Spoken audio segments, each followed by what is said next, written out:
All right, let's talk about something we all deal with, contracts. So, what happens when a contract is broken? You might think it's an all or nothing deal, right? But the truth is, not all promises are created equal. Today, we're going to dive into the hidden hierarchy of contract terms to figure out when a small mistake is just, a bump in the road, and when it's a total deal breaker. Let's start with a real-world situation. Picture this. You've hired a caterer for a huge event. The contract specifically says you want lilies for the centerpieces. But on the big day, you walk in and there are roses on every single table. Now, everything else is perfect. The food is amazing, the service is great, but the flowers are wrong. So does that one mistake give you the right to just cancel the entire contract and refuse to pay a dime? Well, the answer to that actually lies in the legal weight of that one single promise. To solve this, let's call it a floral puzzle, we first have to look at the heart of the agreement itself. You see, legally, every contract is kind of like a puzzle. The real key is figuring out which pieces are the absolute deal breakers and which ones are just minor details. And here is the single most important idea to get your head around. The law doesn't see a contract as just a simple to-do list. It's much more like a pyramid. Some promises are down at the bottom. They form the foundation. They are absolutely essential. And then other promises, well, they're sitting a little higher up, and they're just not as critical. So this pyramid, it's actually built using some specific legal language. So let's get familiar with the two key types of contractual promises we're going to be looking at today: conditions and warranties. First up, what are these building blocks even called? Well, in legal speak, any specific promise in a contract is called a term. So provide lilies is a term. Serve dinner at 8 p.m. is also a term. Simple enough, right? Now, you could slice and dice these terms in a bunch of different ways, but for our purposes, they mostly fall into two main buckets: conditions and warranties.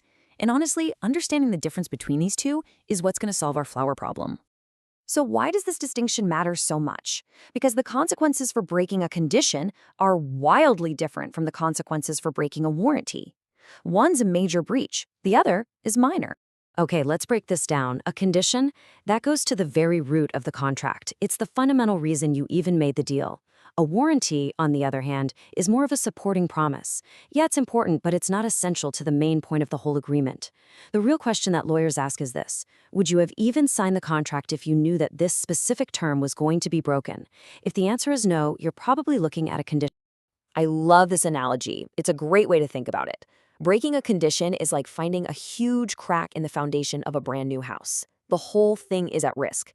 But breaking a warranty, that's more like the painter using a slightly wrong shade of white. Yeah, it's frustrating and you're going to want them to fix it or give you a discount, but you're not about to tear down the whole house over it. And this brings us to the most important part. This is where the rubber meets the road. What can you actually do about it when a term is broken? This is where that distinction becomes absolutely critical.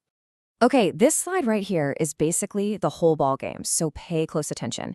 If a condition, that's the foundation, remember, is breached, you get two really powerful options. You can terminate the entire contract, just walk away, and you can sue for damages. But look at the row for warranty. If a less important promise is broken, you can still claim damages for whatever loss you suffered. But, and this is key, you absolutely cannot terminate the contract. The deal has to go on. So let's just state it as clearly as possible. The right to walk away from a deal entirely is saved only for the most serious breaches, the ones that break a core condition. For anything less than that, the contract has to continue. Okay, with all of that in mind, I think we are finally ready to solve our original puzzle. Let's go back to that question about contractual warranties. So here it is again. Now that we know the critical difference between the foundation and the paint color, I bet the answer is going to seem a whole lot clearer. All right, let's walk through these options using what we just learned. Option 1 says it allows termination and damages. We know that's the remedy for a breach of a condition, so that's out. Option 2 says termination but no damages, which is just wrong on a couple of levels. Option 3 brings up a totally different legal remedy. That leaves us with option 4. It does not give either party the right to terminate the contract. And based on that chart we just saw, that is exactly right. And there you have it. The correct answer, definitively, is option 4. Breaking a warranty does not give you the power to just end the whole agreement. So to bring it all back to our caterer, the type of flower is almost certainly a warranty. I mean, the main purpose of the contract, providing food and service for the big event, that was still fulfilled. So you can't cancel the whole thing and refuse to pay. but you can claim damages. Maybe the cost difference between the roses and the lilies, or a small discount just for the mistake. And really, that's the big takeaway from all of this. This whole distinction, it's not just some dusty legal trivia. It is the key that unlocks your rights and your responsibilities in any deal. It tells you when you have the power to walk away and when you have to see things through. So here's a final thought to leave you with. The next time you sign something, whether it's for a job, a new phone, or hiring a caterer, ask yourself, what are my non-negotiables? What's my foundation? And what's just the color of the paint? Knowing that difference is the first step to making sure your agreements actually work for you.